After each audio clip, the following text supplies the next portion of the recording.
ಗಂಡ ಹೆಂಡತಿ ಸಂಬಂಧ ಚೆನ್ನಾಗಿದ್ದರೆ ಮಾತ್ರ ಕುಟುಂಬದಲ್ಲಿ ಸಂತೋಷ ನೆಲೆಸಲು ಸಾಧ್ಯ.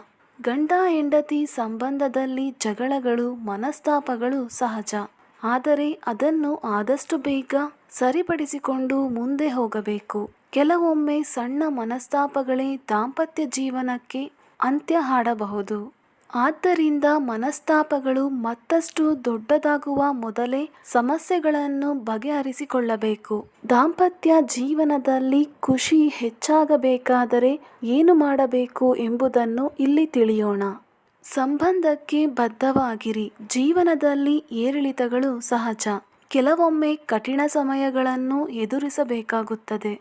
ಯಾವುದೇ ಕ್ಷಣದಲ್ಲಿ ಸಂಗಾತಿಯನ್ನು ಬಿಟ್ಟು ಕೊಡಬೇಡಿ. ನಿಮ್ಮ ವೈವಾಹಿಕ ಸಂಬಂಧಕ್ಕೆ ಬದ್ಧವಾಗಿರಿ. ಸಮಯ ನೀಡುವ ಪರೀಕ್ಷೆಯನ್ನು ಜೊತೆಯಾಗಿ ಎದುರಿಸಿ. ಪರಸ್ಪರರ ಸಾಧನೆಯನ್ನು ಪ್ರಶಂಸಿಸಿ. ನಿಮ್ಮ ಸಂಗಾತಿಯ ವೃತ್ತಿ ಜೀವನದ ಸಾಧನೆಗೆ ಪ್ರಶಂಸೆ ವ್ಯಕ್ತಪಡಿಸಿ. ಅವರ ಸಾಧನೆಯನ್ನು ಸಂಭ್ರಮದಿಂದ ಆಚರಿಸಿ. ಪರಸ್ಪರರ ಕೆಲಸಕ್ಕೆ ಮೆಚ್ಚುಗೆ ಸೂಚಿಸುವುದು ಖುಷಿಯನ್ನು ಇಮ್ಮಡಿಪಡಿಸುತ್ತದೆ ಮತ್ತು ಇದರಿಂದ ಅವರ ವಿಶ್ವಾಸವನ್ನು ಗಳಿಸಲು ಸಹಾಯವಾಗುತ್ತದೆ. ಮನಸ್ಸಿನಲ್ಲಿ ಕೋಪವನ್ನಿಟ್ಟುಕೊಂಡು ಮಲಗಬೇಡಿ.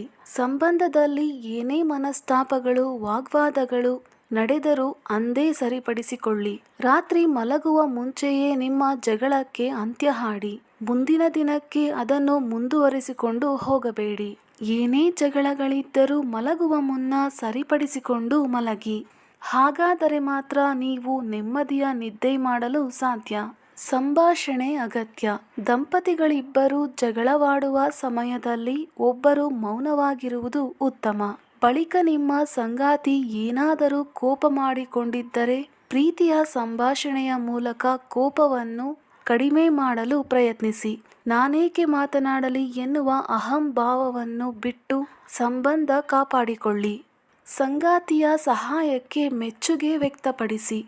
ನಿಮ್ಮ ಸಂಗಾತಿ ನಿಮಗೋಸ್ಕರ ಯಾವುದೇ ಕೆಲಸ ಮಾಡಿದಾಗ ಮೆಚ್ಚುಗೆ ವ್ಯಕ್ತಪಡಿಸಿ ಥ್ಯಾಂಕ್ಸ್ ಹೇಳಿ. ನಿಮಗೆ ಸಹಾಯ ಮಾಡುವುದು ಅವಳ ಅಥವಾ ಅವನ ಕರ್ತವ್ಯ ಎಂದು ಭಾವಿಸದೆ ಅವರ ಕೆಲಸಕ್ಕೆ ಮೆಚ್ಚುಗೆ ಸೂಚಿಸಿದರೆ ಖುಷಿ ಹೆಚ್ಚುತ್ತದೆ.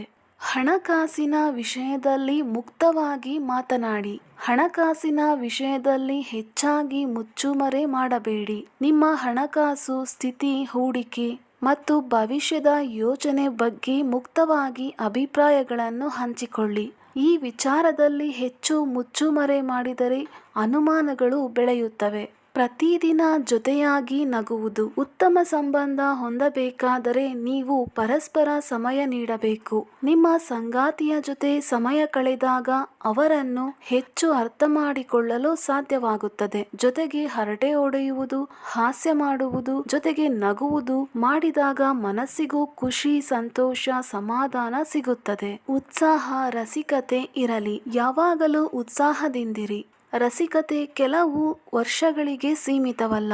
ನಿಮ್ಮ ರಸಿಕತನ ನಿಮ್ಮ ಸಂಗಾತಿಯನ್ನು ಖುಷಿಪಡಿಸಬಹುದು. ಆದರೆ ಗಂಡ ಹೆಂಡತಿ ಸಂಬಂಧ ಕೇವಲ ಪ್ರಣಯಕ್ಕೆ ಸೀಮಿತವಲ್ಲ ಎಂಬುದು ತಿಳಿದಿರಲಿ. ನೀವು ಸಂಗಾತಿಯನ್ನು ಖುಷಿಪಡಿಸಲು ಸರ್ಪ್ರೈಸ್ ಉಡುಗೊರೆಗಳನ್ನು ನೀಡಿ. ಪ್ರೀತಿ ಕಡಿಮೆಯಾಗದಂತೆ ನೋಡಿಕೊಳ್ಳಿ. Please like, share and subscribe my channel for more interesting videos. ಧನ್ಯವಾದಗಳು.